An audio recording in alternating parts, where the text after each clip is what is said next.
Joining me now, Texas Congressman Roger Williams. He's a member of the Financial Services Committee and chairman of the Small Business Committee.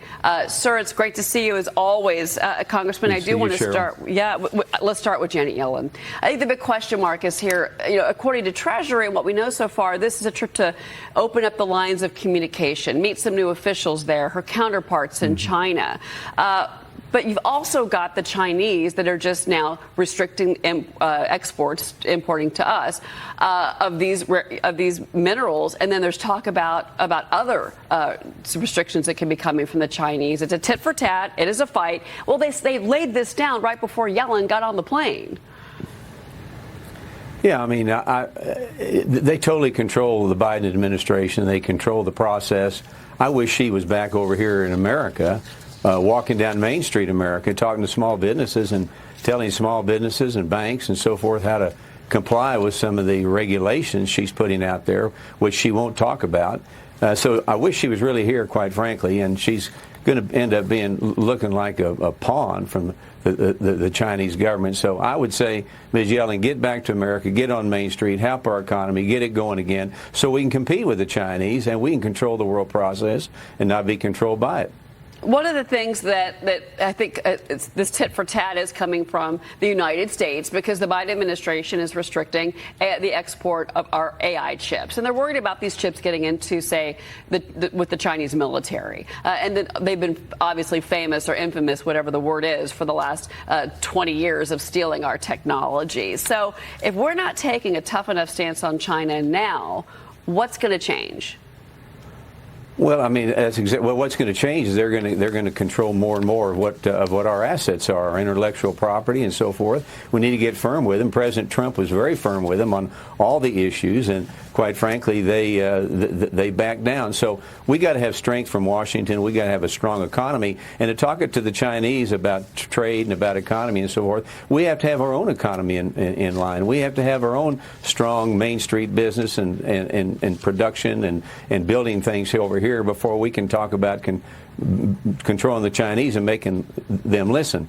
They know now that we're dealing from a stage of weakness, and just shows that she's over there now, and she's not going to appear to be strong. And like I say, I wish she was back here walking on Main Street helping small businesses.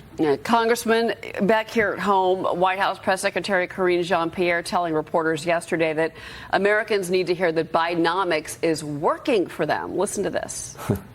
When people asked us why we're talking about Bidenomics now, because we understand that the American people need to hear from us directly what we have been able to do the last 2 years, how historic it has been. We understand that some people just don't feel it quite yet.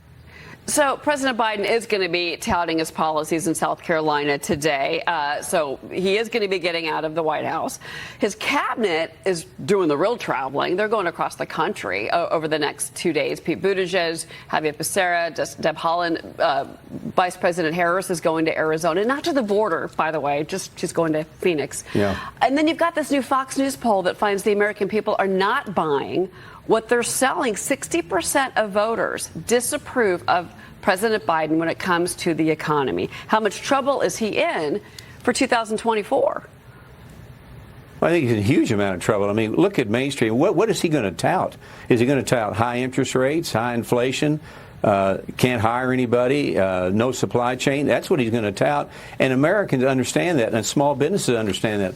I'm a Main Street America guy. I own a business, been in business 52 years. This is as bad as I've ever seen it. So if he's going to tout that, it's a non-winner, but it also shows how out of touch they are with no business people in this administration, and how out of touch they are with people that are trying to make payroll and do business. Trying to borrow money for payroll from a bank is even harder. The regulations that they're putting on Main Street's unbelievable. You've seen it, Cheryl. Yeah. There's $300 billion worth of regulations put on Main Street America, 200 million man hours to deal with it. So you're hiring compliance officers before you're hiring loan officers, salespeople, or whatever. So if he's going to tout that, it's a loser and it's a joke. Yeah. Congressman, how do you talk about Main Street to the nation? How do you paint that picture so you actually talk about the high credit card bills, the effect of inflation, the high cost now, just the daily, grocery trip? How do you talk about that? Well, hey, I don't know how he's going to talk about it. How I talk about it is Main Street's suffering, small business owners are suffering. They're not hiring people. Interest rates, we all know, in a family or in a business, chew away all your assets, all your profits. Interest rates are high, inflation's high. So the bottom line is the cost of goods sold is what people are seeing in the grocery stores, and they're buying an automobile. If they try to buy a house, they just can't afford it anymore because these high interest rates, and we're doing nothing about it. We continue to borrow money. We print money. We borrow money. They're out of touch. They just don't understand how Main Street works.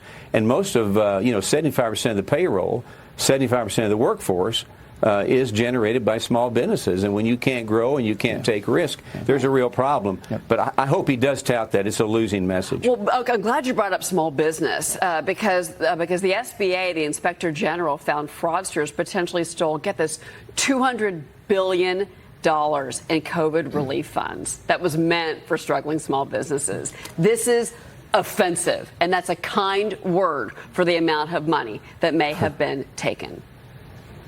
Well, it's horrible, and as chair of the Small Business Committee, we oversee the SBA, and you're exactly right, $200 billion in misappropriated funds that could have gone to a small business to keep a business open, to hire more people. And we're going to get in the middle of it. We're going to have a hearing when we get back, and we've invited Inspector General Ware, who uncovered all this fraud, to be there. And we've also asked Chairman Guzman, and she has turned us down. She does not want to come to the hearing. She does not want to stand before the American people. Help us find this money. We're going to find the money, but it's in the hands of fraudulent people, people that cheated, people that lied, no guardrails. So the SBA's got a real problem. We're going to address it. Yeah, this has got to be the ultimate clawback, and I think a huge priority to try and at least bring these people to justice. It's just amazing what has happened. Congressman Roger Williams, it's always good to have you on the show, Congressman. Thank you, Cheryl. All right, good to see you.